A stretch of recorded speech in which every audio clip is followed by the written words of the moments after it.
Assalamualaikum. Assalamualaikum warahmatullahi wabarakatuh. Selamat pagi anak-anakku kelas 11 SMA Negeri Bandar Gedung Mulyo. Sebelum masuk ke pembelajaran selanjutnya, kita evaluasi pembelajaran yang kemarin. Bapak sudah nge-share materi dinamika rotasi dan keseimbangan benda tegar. Ini silakan dipelajari, dan alhamdulillah kemarin sudah sekitar 80% yang sudah mengumpulkan tugas. Alhamdulillah, untuk yang lainnya segera disusulkan karena nanti akan Bapak rekap dan nantikan nilai akhir di rapot semester ya. Kita bahas terlebih dahulu untuk pembelajaran ini. Saya akan membahas kiriman yang pertama oleh yang Dita ya. Kita lihat pekerjaan Dita.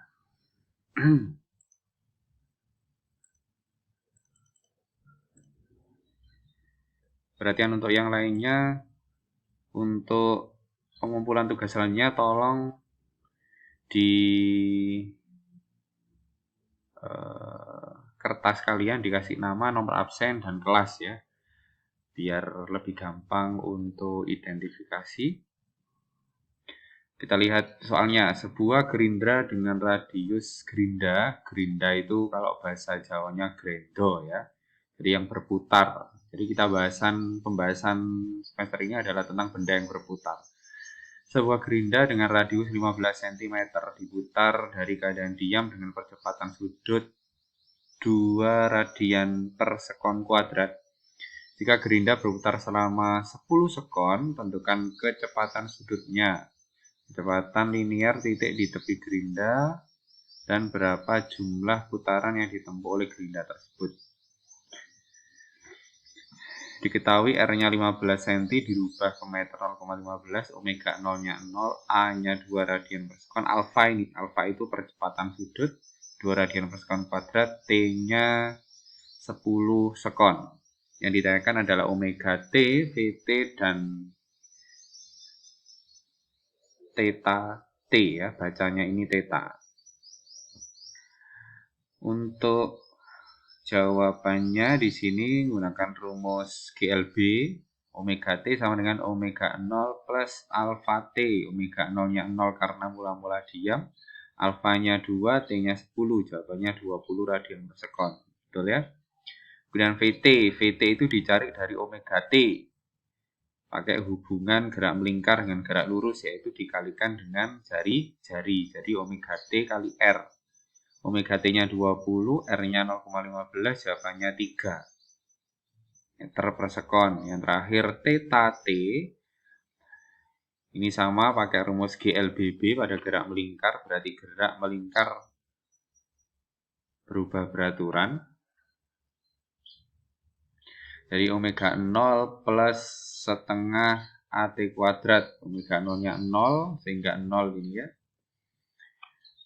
Kemudian setengah, alfanya 2, T-nya 10, 2-nya dicoret dengan setengah, 10 kuadrat 100.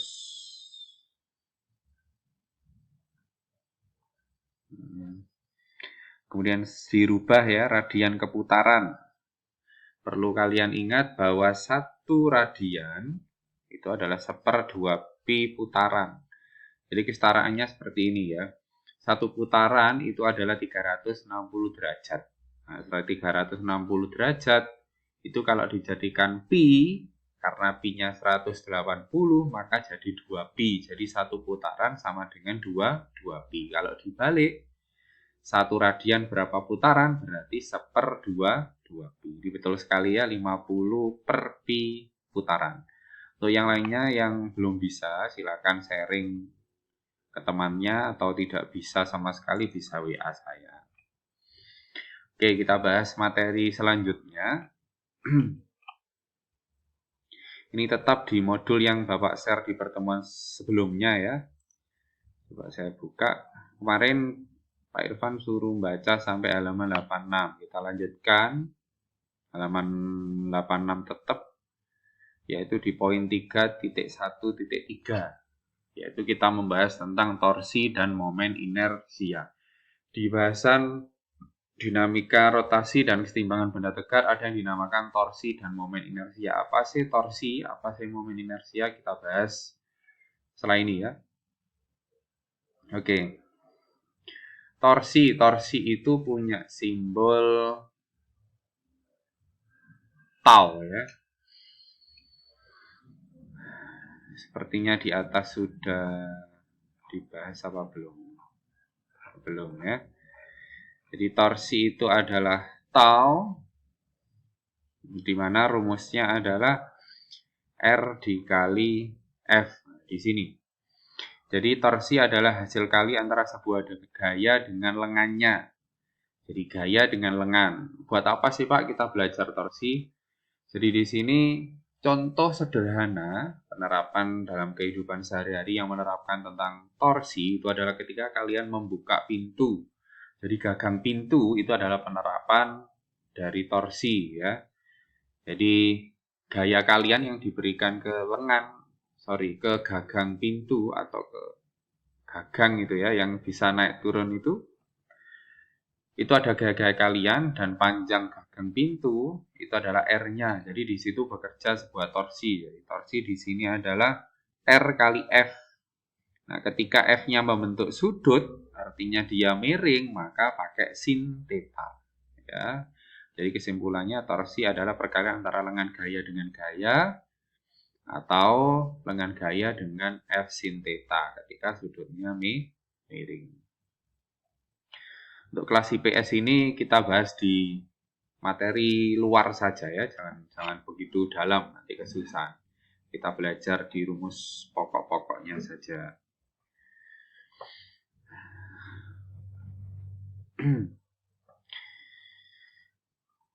Ini adalah contoh dari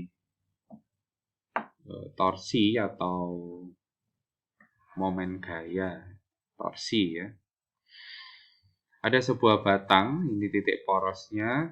Di sini bekerja beberapa benda, ada F1, ada F2. Ini F2 ya, ini F3. Jadi ada 3 benda, ada 3 gaya. F1, F2, F3. Yang F2 miring ini harus diuraikan ya, menjadi vertikal menjadi F2 sin, menjadi horizontal F2 cos. Penyelesaiannya seperti ini. F1 adalah 20, lengannya adalah 0,5. Ini 0,5 itu dari sini, Rek. Nah, posisi B ke poros ya. Jadi lengan itu ke porosnya, B ke sini karena panjang batangnya 1, maka separuhnya setengah. Sehingga kalau torsi 0,5 kali 20. Arahnya berlawanan jarum jam. Dari mana Pak arah berlawanan jarum jam? Coba kita bayangkan, di sini adalah poros, ini gaya, batang ini ditarik ke atas, dia kan muternya ke sini. Nah, muternya kan seperti ini. Kalau dibayangkan batangnya ditarik ke atas, porosnya di sini, di titik O. Kita putar kan dia berlawanan jarum jam, maka tandanya min. Ya, kita buat kesepakatan di sini ketika benda berputar searah jarum jam itu plus, berlawanan adalah min. Selanjutnya di F2 cos ini 0 ya. Kenapa kok 0 Pak? Karena dia tegak lurus dengan ini. Karena dia lurus ya, tidak ada sudut ya. Jadi posisinya lurus sehingga 0. Kemudian F2 sin di sini ada nilainya. F2 10, sin 30 adalah setengah-setengahnya 10, 5. Jaraknya 1 ya, sini ke titik poros 1. Sehingga 1 kali 5 jawabannya 5. Ini juga berlawanan, jadinya min 5. Yang terakhir adalah F3. F3-nya ke bawah. F3 ke bawah, jaraknya 1. Nah, sekarang coba bayangkan, ini poros ditarik ke bawah batangnya. Berarti kalau ditarik ke bawah kan putarnya seperti ini. Berarti berputarnya searah jarum jam. Kalau searah jarum jam berarti plus. Ya. Berarti plus 2, 5. Di sini ini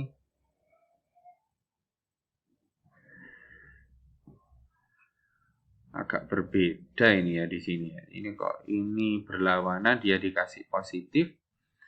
Ini yang berlawanan dikasih. Nah, ini. Ini mungkin yang salah ya. Ini berlawanan harusnya min. Ini min 10.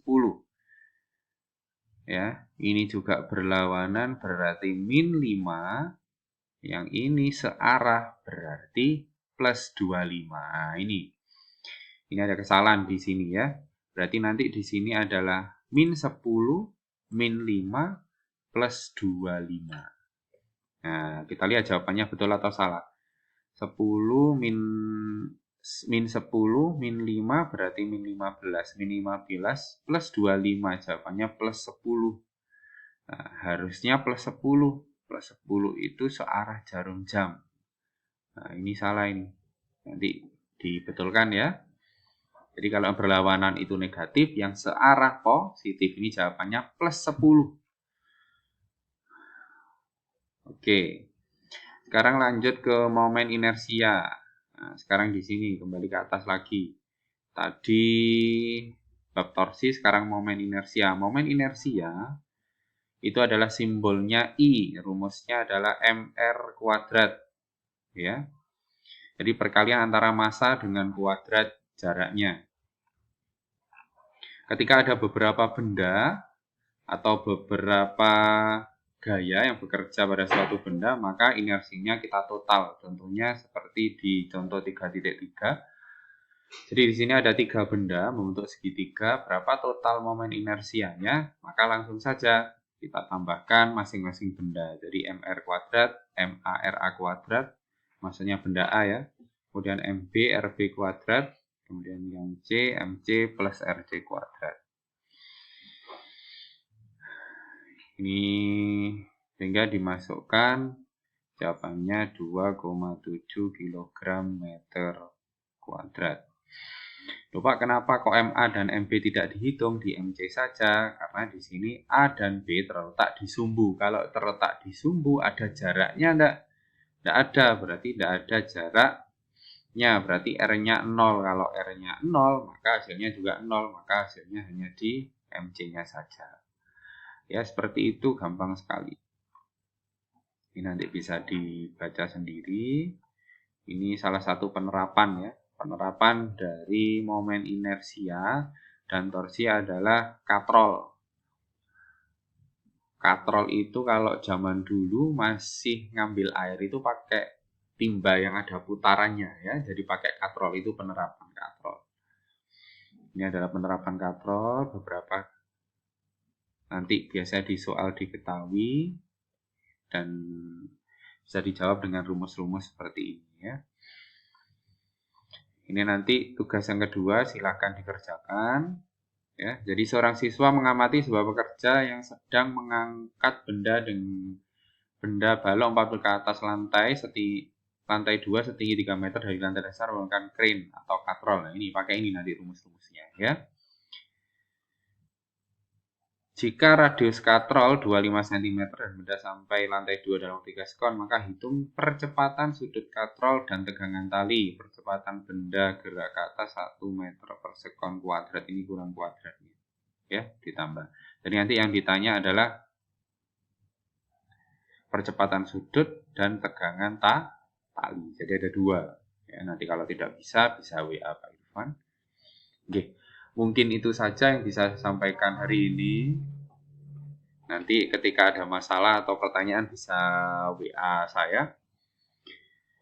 Sekali lagi, Pak Irfan mohon sangat mengerjakan tugas-tugasnya ya. Jangan sampai kalian menunda-nunda sehingga nanti menumpuk ya, di akhir nanti numpuk dan menjadi penghalang kalian untuk naik kelas. Terima kasih dari saya. Assalamualaikum warahmatullahi wabarakatuh.